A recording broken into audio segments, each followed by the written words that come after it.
when you see that logo, you understand that it's New Orleans Square. A logo nestled on banners, signs, gateways, and right along New Orleans Street for drivers heading through Broken Arrow. Body care, wellness items, handmade candles. It's where Amber McDaniel's family makes a living.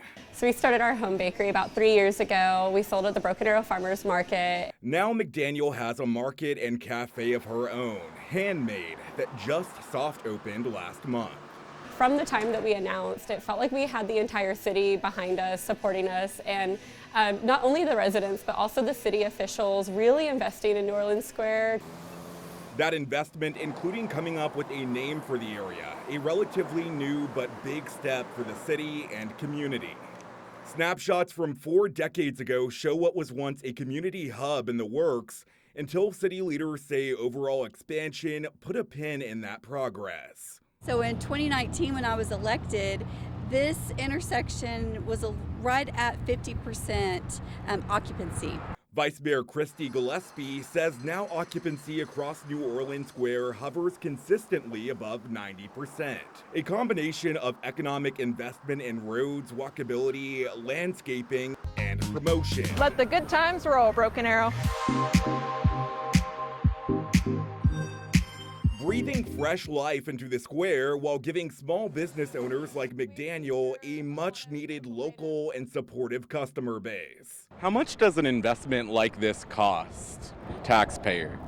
This intersection, and this was a long-term process, so including all the signage, everything that we did, and we, of course, it wasn't just about the pretty. We literally redid this intersection because it really had become dilapidated, but it was right at a little over between 4 and 4.5 million that the citizens actually voted for part of that as part of our general obligation bond. The logo can't be missed in the middle of that intersection, something the vice mayor says is obviously a big part of New Orleans Square's identity.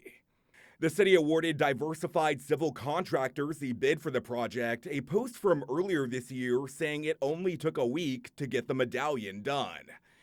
While it's easier to make out from the skies, some residents were mixed on just what exactly it was supposed to be. Lisa Tim says the medallion did not execute well at all. It just looks like a big blue blob in the intersection.